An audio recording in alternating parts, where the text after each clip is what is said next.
So, Leon Marr from Toronto, Canada. Were you born in? Are you a Canadian by birth? Yes, I was born in Toronto. In fact, I'm one of the few people Really? you will find who live in Toronto who's actually born here. Yeah, I have friends there, though. I have dare I call my best friend lives in Toronto. Cool. I have a few friends there, yeah, and I think there's at least one or two of them were born in Toronto. There's an allegiance there. There's a pride. And are you a Leafs fan? I don't follow hockey. I'm not a good Canadian. Oh my God! It's like being a bad Jew or something, where you don't go to. Well, actually, I'm half Jewish, as I like to say, from the waist down. But wait a minute. I don't follow any professional sports. I just like to watch That's the amazing. World Cup and the Euro Cup. Right. Well, I'm not a big in sports either, so it's okay. We're nothing missed there. But it's so unusual if even hockey is an exception for Canadians. Even if you're not into sports, it's like it's so much part of the culture that I know it is surprising. But yeah, do you drink beer? I drink beer. I occasionally have a brew, but it's very rare. If I have maybe 2 or 3 beers in a year, I drink wine, red wine mainly. Me too. I think we were brought up by the same mother. No, mine was a Catholic mother who was a nun for 10 years. And what year were you born? 1948. Oh, really? Okay. I'm an old fart now. I'd be a much younger brother, but not like crazy younger. But it's nice to make your acquaintance. I enjoyed the film. It's nice to see our older friends, the older community, represented in a respected, and with their integrity intact. We're seeing some films like this now, finally, after decades of just horrible representations of our older friends and family members. Yeah, well, I know the U.S. Hollywood tries to churn them out. Everyone they did one with Blythe Danner and what's his name, Lee, and Sam Elliott. Sam Elliott, and that was pretty good, right? What? No, I don't remember it too well. Yeah, don't. It's a piece of crap. That was a piece of crap. Oh, it's not good. Oh, okay. Yeah, and there was they one probably they did my show, but go ahead. Yeah, I remember they did one with I think Jane Fonda and Jack Nicholson where he helps a black woman give birth. I mean, they're just all so they're just all so stupid. No, not her. Annie Hall. What's her name? Anyway. Oh, Diane Keaton. Well, that was a long time ago. I know, but I just there's a more recent one with Robert Redford and Jane Fonda reuniting. Which was pretty. I have to say mediocre, but did very well, I guess, for Netflix. Of course, because of the stars. That's the big difference, isn't it?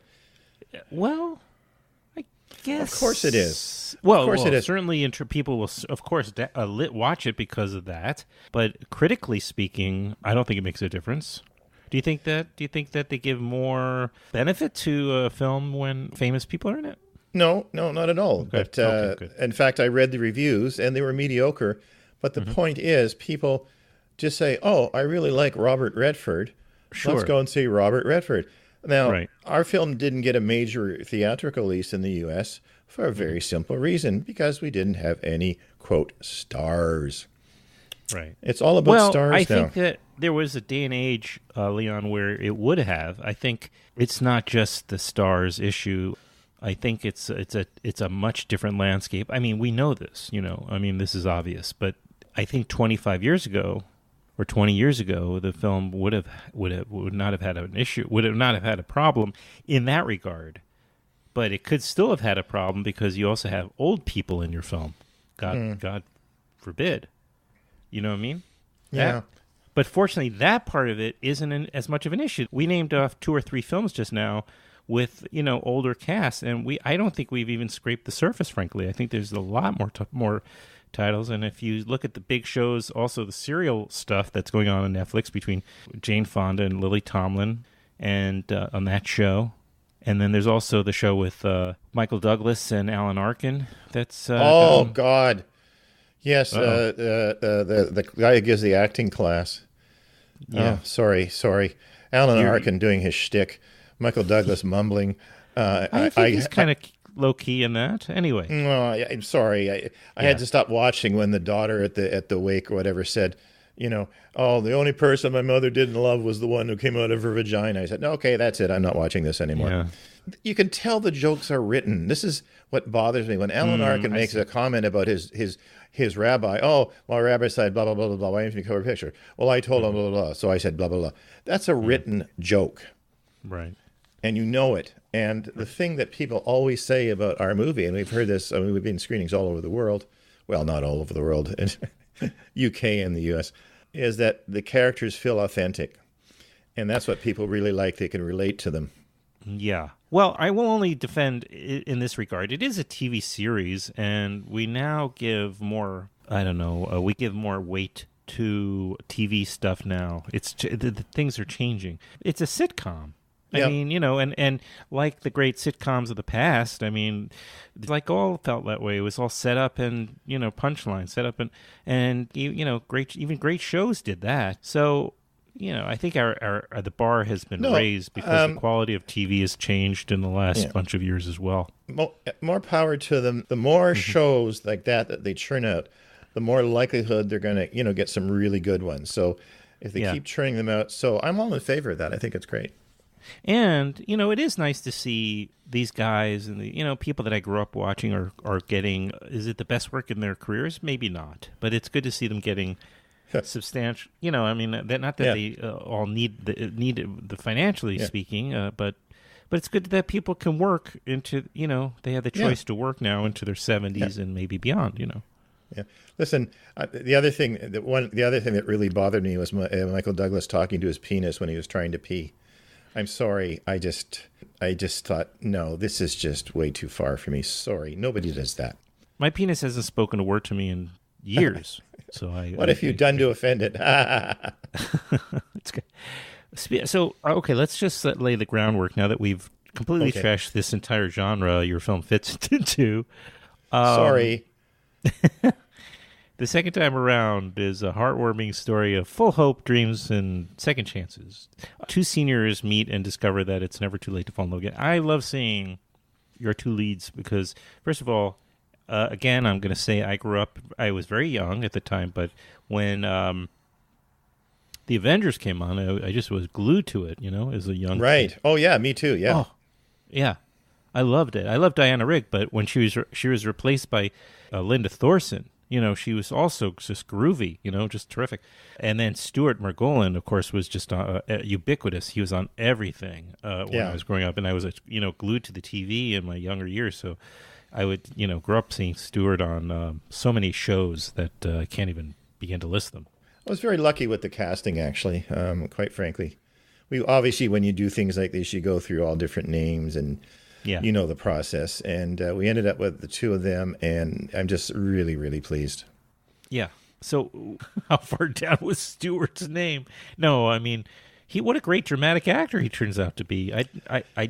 He's known for comedy, right? Yeah. Well, I don't want to dish anybody. No, you're not. I won't. We're all in good fun. No, of course. No. But let's just say there was an actress who was on board, and then we lost our lead that she thought she was going to work with, and then when she found out it was Stuart Golan, she said, no, I'm not doing it. So it went back and forth and back and forth and back and forth. Oh, wow. Well, I hope she regrets her decision after seeing. I think Stuart did a marvelous job. I think he's brilliant. There's a depth there. I'm sure. Did he appreciate that part? Because how many times has he been handed something like that, where he's not only playing drama, but he's, not to say there isn't a lot of comedy in this, there is, but it's essentially a dramatic performance and a romantic lead. Yeah. Oh, yeah. Yeah. He was amazing. He actually started rehearsing the Yiddish songs months before we were even close to shooting. And every couple of weeks he'd say, so how are we doing, Leon? Mm-hmm. I said, well, we're getting there. How the Yiddish? Oh, I'm starting to sing him in the shower now. It was like, but he did his homework. And I'm telling you, we had rabbis and really expert Yiddish people, and they say his accent and his pronunciation was spot on. He was perfect. So he had none of that going into it? He took it on and learned it? Yep. Okay. Wow. I know. And he kind of had a, I'm not going to say a swagger, but, he he's kind of grown into these older man looks. He looked very good, and you know, it was, in other words, I guess what I'm trying to express is that it wasn't beyond reason that someone as beautiful at even now, I mean, she's just honestly drop dead gorgeous. Linda Thorson has aged incredibly well. Yeah. That she might fall for Stewart's character, Isaac. You know that scene in the dance where she stands up and takes off her robe and reveals herself in the red dress?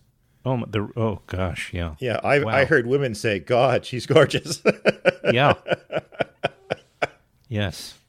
And I think you're right. I think Linda has she's just exquisite, you know? Yeah, class and bearing and just amazing. Right. Yeah.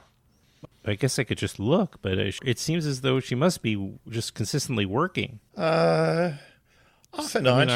She does the Yeah. occasional series in a guest in England. Right. She's in England at the moment, actually.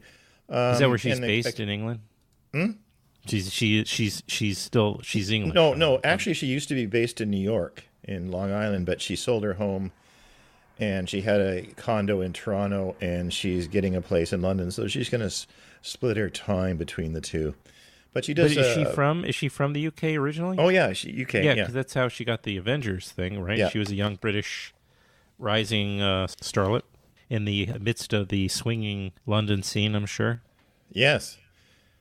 So these two guys, you're obviously been a working director, but here you get these two people that have seen a lot of stuff over the years. A lot of did you get to talk to them about some their experiences and get good stories? It's one advantage of working with people like that. It sounds terrible. No, I really didn't. You were working. Yeah. Well, I mean, it was on the page. Stewart's character was on the page. It was actually based on my father, although from a different war. But it was the same story: Polish Jew who gets fights in the war, gets captured by the Germans. Blah blah blah. Yeah. And you just, when you have actors of that caliber, you just lay the groundwork. And in fact, he was my what's the word I want? Focus. Mm-hmm. Linda, my co-writer and co-producer, Sherry Souls, who was immeasurable help to me in this movie. I mean, it would not have happened without her. She was just unbelievable. Mm-hmm. She helped speak to Linda, and in fact, in the writing, it was more so in the writing, developed Linda's character because she has a WASP background. So I sort of worked on the Jewish Yiddish background, and she sort of worked on the WASPy background, and we came up with, I think, an interesting combo. Mm-hmm. Was there rehearsing going on, or did these guys have an instant chemistry together? I mean, how did that part of it work out? Because that's so instrumental. Well, as you know, it's a very low-budget movie. We had a week of rehearsals in which we had to rehearse all the opera stuff, plus all the card table stuff, plus all the dining room table stuff, and of course worked with them. But they shared the same hotel, so they did spend a lot of time working on their parts together. Okay. And I'm not the kind of director who imposes what I want onto an actor. An agenda? Sorry? An agenda, yeah. I respond. I'm very visceral, very vicarious. I respond to what I see. And if it feels right, it feels right. And if it feels right, then I'll just go with it. And if there's something that's not working, once in a while there'd be a little thing that wouldn't work, and I'd say, "Can we try that again?" But then maybe this time. But I had very little hands-on in terms of the actual directing of the actors, other than their blocking. I got you. Yeah. Well, that's a good director, I think. Lets actors do their part. Gets out of their way. Yeah. Well, unless it's something they have to work out, some technical issue or question. Yeah. And Sherry actually she was amazing. She spent a lot of time working with him when I was on set. Who's this? Setting up shots and stuff. And I have to tell you, the rest of our cast, you probably don't recognize any of them, but they are the creme de la creme of Canadian veteran actors. I mean, that was Don Franks in his last role. It's Paul Soles. It's Louis Del Grande. You don't know these names. Anyway, and Jane Eastwood. These are all like veteran Canadian actors. And I knew television or film or both. Theater? Yeah, both. And I knew that I didn't have to say anything. We sat down to rehearse the first dining room scene. I just said, go ahead, and they just went ahead, and they were perfect. They know their stuff. They do a lot of course, they're all theatrically trained. So I always believe in working with actors who are theatrically trained because they know how to act and not just perform, which is a very different thing. Sure. The film is available for streaming on March 19th? Yeah. Okay, very good. So people can directly, after listening to this, as well as the conversation with Stuart Margolin, that they can watch the film immediately. Yeah, streaming and I think DVD sales on Amazon, yeah. And on cable, perhaps? Not at the moment, no. Okay. Who's it's distributing again a very... our distributor is one of the best in the States, first run features, and they've been doing this for 50 years. Oh, right, of course. Independent movies. And that's right. Mark is amazing. He said, the whole industry has changed now. Netflix hasn't bought anything from them in 2 years. It's just impossible to sell to anybody. Right. And so I just feel really glad that we got a release, whatever shape or form it comes in.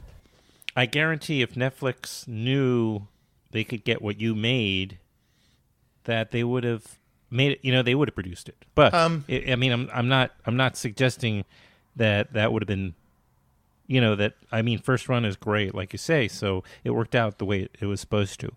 But I'm just saying that I'm assuming Netflix's demographic, because this would be something they really would like. Well, I know that Mark pitched it to them on many occasions. They met on a regular basis. And he kept saying to them, this is a target demographic that is underserved. There are millions of people out there over the age of 50, 55 who are craving old-fashioned love stories. Right. And this would be, but no. Sure. So it is what it is. And it will be available, I guess, on iTunes and Amazon, or Amazon, VOD, and also DVD from Amazon. That's in the DVD. I think you got the press release. Did you not? I did. I'll just read it reread it and fix this, and then in the intro I'll mention it, of course, how people will be able to see. I'm going to ask you an embarrassing question. Go ahead. Did you watch it right through to the end? Of course. So you saw him sing at the end? Yeah. Thank you so much. He sang. It was the second time around. Second time. Yeah. Love is right. Yeah. It's the theme. Yeah. Thank you so much. I thought that was an unusual thing, and it could have gone off the rails, but it works. It's kind of charming. I know, but most people don't stay for it, and it's their loss. So it's something I had to do. So good. Thank you so much. It restores my faith, and because I know that some film critics didn't watch it all the way to the end, and I was really pissed off with them. I said, "That's your bloody job, for God's sakes. You're paid to watch movies. Watch the whole bloody thing, for God's sakes." Well, I think a lot of... No, it's fine. It's fine. I'm always amazed by when I'm in a room with a filmmaker, and we're about to start, and they'll inevitably, not everybody, of course, but more than I would have think, ask me, "Have you seen the film?" At all. So don't feel so bad. Good. Do you have any technical questions you want to ask? You shot in Mississauga? Where did you shoot the film? No, shot in Hamilton. In Hamilton, not too far off, not too far away, right? A little closer to, I guess I always drive on the QEW. I think I pass Hamilton, or at least signs for Hamilton. Yeah, you do that for the tax credits. You get more tax credits if you shoot in Hamilton. It's just that it happens to be, unfortunately, an hour drive in either direction, but. Because our budget. So where was low. everybody staying? Well, everyone was staying in Toronto for the most part. Although a couple of times, I know that Linda had to stay at the home herself because she did all her own wardrobe and all her own makeup and everything, and so she said so she didn't want to get up at 6 a.m. to drive for an hour, right? So and just so your information, we shot in 14 and a half days. That was the next point. I think it was around 3 weeks. No, 14 and a half days. Yeah. Pretty brisk schedule. Yeah. Long days? No, very few days with overtime. Huh, okay. I storyboard everything. Okay. I'm a great believer in storyboard. I want to see the shot. Yes. and I go to the locations and we plan out where the shot's going to be. Mm-hmm. And I know You're exactly saving a what tremendous amount of time. Oh yeah, and in most cases, we had no more than 3 takes. Okay. And of course, you notice I didn't do any coverage basically. Right. Right. Which is another unusual technique. And I understand the obsession with coverage on television, but quite frankly, when there's a bunch of really interesting people sitting at a table, I like to look around and look at all the faces and see what everyone's doing. I want to feel like, I think it makes you feel more involved, that you're there rather than you're just observing. Mm-hmm. Well, I worked with a filmmaker. He uses 2 DPs, and he's shooting with 2 cameras at the same time. Mm-hmm. Or at least he did it for a while. And that was his way of saving time. Yeah. No. It was just his technique. I don't know. I think you're right. Storyboarding. I'm just surprised when people don't do it. You know the famous Hitchcock quote about that? No. Hitchcock said about preparation, about storyboarding. He said, "A director who walks on the set and doesn't know where to put the camera is like a composer standing in front of an orchestra and not knowing what to compose." It's the same thing. Yeah. You have to do your homework. You have to be prepared. Sure. And I can't imagine that doesn't give a tremendous amount of confidence to your actors. Oh, yeah. Yeah. And actors... Now, there's a lot of comedy in this, too. A lot of, I don't know if you were trying to, was there a challenge in terms of trying to find a tone? Was, were you concerned about that? There's a lot of serious subtext going on at the same time. When we wrote the screenplay, Sherry and I, we put places where we thought there might be a good joke, okay, or a good laugh. Not so much a joke, but a laugh. Mm-hmm. And a lot of that came just from me because I just happen to have a very interesting sense of humor, I think. And also that Jewish side of me, some of his lines, right? For example, the visual gag. My favorite gag is the one where, getting into the car. No, you get into the car. No, and then they're both in the back. I mean, that's a visual gag, and it always gets a laugh. But because you cut, they're kind of quibbling and going back and forth, and then you jump cut, basically, correct? Where they're both sitting in the back? Yeah. Rather than showing them both going through that and machinations of getting in the back seat together. Yeah, it's a great visual joke, yeah. So that's a visual joke. Mm-hmm. The interesting thing was, when we screened the film first in London at the UK International Jewish Film Festival, when we first screened the film, the first couple of screenings of the film were the cast and crew, of course. Everyone, of course, cast and crew, they all loved it. And then we had an opening night at the Varsity. And we actually ran for 3 weeks at the Varsity, which is highly unusual for a Canadian independent movie. But the thing that we noticed, people were laughing at places we had no idea were funny. Mm-hmm. Like there's a line at the opening dinner, he says... where he talks about doctors. Never trust doctors, right? And if you're watching that with a room full of really old people, they laugh at that. They think that's hilarious. Right. Yeah. But I didn't think that was funny. I mean, I didn't write that to be funny. It was just a natural... It's accidental, but it's funny that you just keyed into this thing that's very real, for older folks, right? Yeah. And interesting. Yeah. Were you concerned, this is kind of the last question about the actual, story itself, but were you concerned about the audience, like of older folks and younger folks kind of both being able to relate to what was going on? You just mentioned that anecdote. Would this be lost on the young? I mean, I don't know. Never really thought about that. One of the I think that's the wise way to go, not to think about it, because you just end up... Yeah. One of the things we did, of course, is we added the granddaughter, which everyone loves. Everyone loves the granddaughter and the grandmother relationship, right? And that adds a bit of youthfulness to it. Well, the grandmother, we should mention, Linda Thorson's character Catherine is an opera lover, and really it's her prescription. That's her prescription, because she's getting over this injury and she's in physical therapy at the same place where Stewart's character Isaac lives.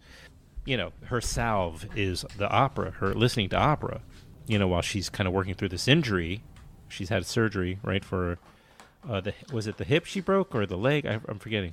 It was the hip.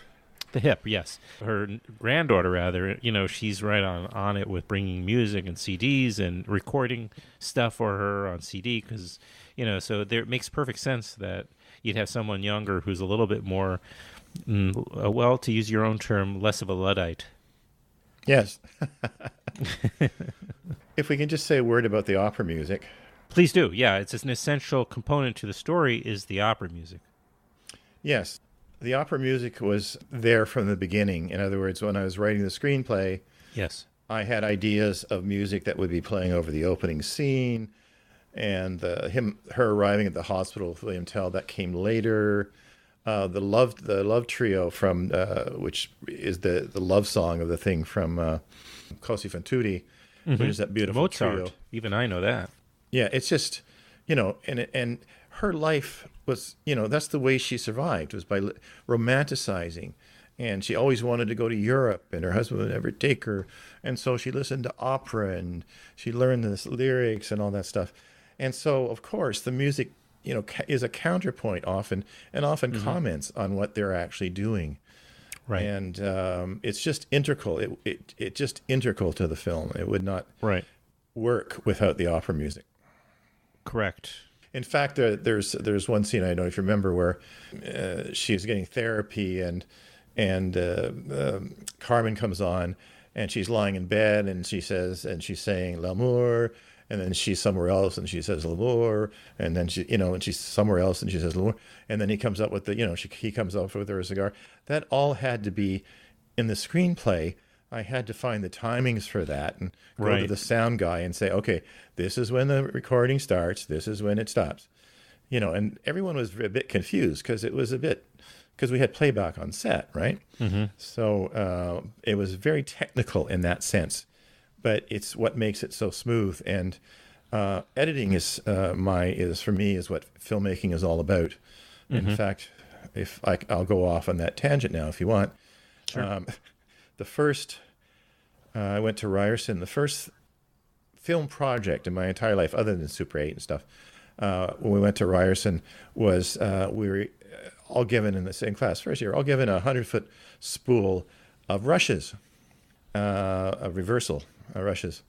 And the instructor said, okay, this tells us, cut it together to tell a story. And so you had to look at all these different scenes and frames, and you had to use a hot. You know what a hot printer is? No. Hot splicer. Okay, it's they use it for neg cutting, but you have to scrape part of it off, and you have to put some glue on it, and you press it down. And anyway, and if you make a mistake, yes, that I do know. Yes. Yeah, if you make a mistake, it's a real pain to change it. So what you have to do, and this is one of my theories about editing, is that you really have to be decisive. It's not, to me, it's the difference between making choices and being decisive. Making a choice is you're presented with 100 different variations, like you can today. Oh, let's see that one. Oh, let's see that one. Oh, let's see that one. Oh, let's see that one. Oh, let's see that one. And that's not real editing as far as I'm concerned. But when you decide this is where this shot should end, and this is where the next shot should start, then you've made a decision. I see. And that, to me, is what makes good editing. All the great filmmaker, I know Martin Scorsese works that way. I've seen his storyboards for Raging Bull. They're amazing. Anyway, that's my theory about editing. Well, he goes on. What's that? As he goes on. No, it's just terrific stuff. I mean, I appreciate getting these anecdotes because I myself kind of learn from listening to you talk about that. And it also fits into a greater context of many conversations I've had with people. So, I appreciate it. And the other thing I'm very specific about is lighting. Like the scene in the bedroom with the moonlight, and when he turns off the light and you see them in the mirror, that was all staged and planned, and the lights had to be set up. And to me, that's just magical when something like that happens. And, that's mise en scène, right? That's, a scene that just works its way through and just is wonderful. And I'm a great believer in that sort of thing. And anyway, sorry, going? No, great, and the final outcome is a real enjoyable film. Stuart and Linda, their feelings about how it came off and how they came out in the film. Linda loves it now. Oh, at first she didn't. Is that what you're saying, or she was? We won't skeptical? talk. You're not going to broadcast that part. Okay. All right. No, she loves the film now. Stuart just thinks it's wonderful. Okay. He's very proud of his work in it, and I think she is too. When she heard everyone saying how wonderful she was. Oh, I see. You know what? One of the other things is, considering again, you've pointed out this is a low budget independent film. You made her look beautiful. I mean, she's obviously already beautiful, right? Well, I mean, clearly, yeah. But still, some directors just don't know what to do. Well, I have to give credit to Lucek Bogner, who was my DOP. Yeah, who was a Czech DOP. He was absolutely amazing. He's an artist. He paints. The first time I met him, my executive producer said, "Meet Lucek." So we went for a coffee at an outdoor cafe, and it just rained. And we were having a coffee, and all the bushes sort of, around the cafe glistening, were covered with raindrops. Mm-hmm. And he goes, "Oh, look, Leon, look at the rain there. Look at the light. Look how beautiful that is." And I thought, yeah, he's the guy. Yeah. He loves light, and he's very economical. I mean, we're talking like 2 or 3 lights, and then you're done. Mm-hmm. Well, thank goodness that works out that way, like that he knows what he's doing. So I guess that your core team is everything, really, at the end of the day. Yeah, my theory is surround yourself with the best, and they'll make you look great. Right. Well done. Second time around, directed by Leon Marr and starring Lynn Thorson and Stuart Margolin, is currently, we can say that because when this goes up, it will be the case. It is currently available for streaming on Amazon, and you can also buy a DVD of this movie. Okay, I just also want to say that, please do. As you know, a movie is a collaborative process, right? You can't make a movie on your own. So I surrounded myself with great people, and Sherry Souls was my writing partner and my co-producer, and she was on the set. She worked with the actors. It just would not have happened without her. So it was really a team effort. But because of union issues, she could not get a producer credit. No, she has a producer credit. She does have it. Yeah. No, yeah. I was scrambling. I was actually scrambling to look and see before he said that. Yeah, no, we both have co-producer credits. Uh-huh. Yeah. Makes sense. Anyway, I just wanted to give a shout out to her because she is amazing, and you need the best people around you, especially when you're having days. Oh, can I tell you one funny story? Yeah. You know the scene when the moonlight scene, and then we cut to everyone sleeping, right, in bed, and to the beautiful music, and the camera slowly moves back, and you see all the different people you've known. Anyway, we shot that in it was like 15 minutes or something. It was the end of the day, and it was everyone said, "Yeah, okay, get into your pajamas, change the background, get into the bed, pretend you're asleep. Okay, quiet music," and then very slowly pull back. Okay, good. Move on. It was just absolutely hilarious. So, in other words, what seems on the surface, as far as we can see, as a very serene and calming moment in your film was actually the result of this kind of very slapdash, quick, it was chaotic direction behind the scene. Yeah. It was very funny. You're pulling back the curtain and revealing all this. It was the same with the montage sequence. We had to shoot everybody doing stuff, and that's one of my favorite scenes in the movie, actually. And I owe lots of gratitude to Saul Pincus, who edited that, and it's just the way I wanted to go together. I think to me, that's great filmmaking. I don't know. I just love seeing montage sequences in films. You don't see them very much anymore. Well, it sounds like it also left you feeling very optimistic, and maybe you're going to be coming up with a new film soon? Ride the momentum of this, and there's no momentum. Oh, has it been stomped out by the industry? Basically, you start at zero, okay? Because our box office, even though we had a great run in Canada, our box office. Well, I understand. I mean, I guess the momentum I'm referring to is more of just a creative enthusiasm. No. The next one I'm working on, we're working on actually, is set in England. But again, it all comes back down to the star. Mm-hmm. And I've got approached producers, and they say, "Oh, we love the script. Come back when you have a star. Come back Right. when you have a star." Yeah. So you go after the stars, and you wait for 6 or 7 months to hear back from a star, and nothing is going to happen till that happens. So it's a lot of waiting. Right. And then again, you never know if once you have the star, if they will stay. It's a matter of, it's like a bit of a chess game, isn't it? Where you're maneuvering and strategizing a couple of steps ahead in case, I don't know, it sounds like that's a big part of the pre-production phase, getting your financing and distribution in place. I made a film many years ago called Dancing in the Dark, Yeah. which, went to Cannes and all that sort of stuff.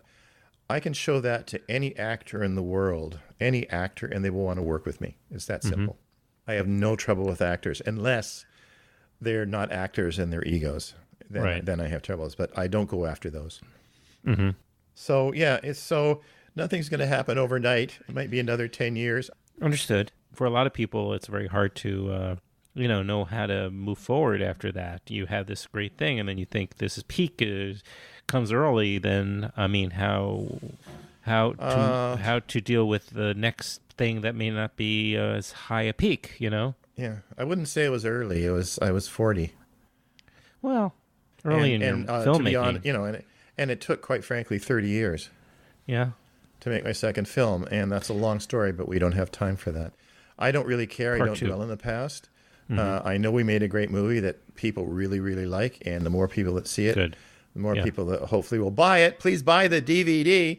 And it's a new concept, but I'm glad you made it. I'll look for it myself. Well, as I said, I'll send you the link for at least for whatchamacallit. Okay, great. For the Dancing in the Dark, which is a totally different film. It's being compared to Bergman, so just letting. Oh my goodness. Yeah. When are you interviewing Stuart? Oh, I think Wednesday night. Okay. Yeah. Say hello for me. I will.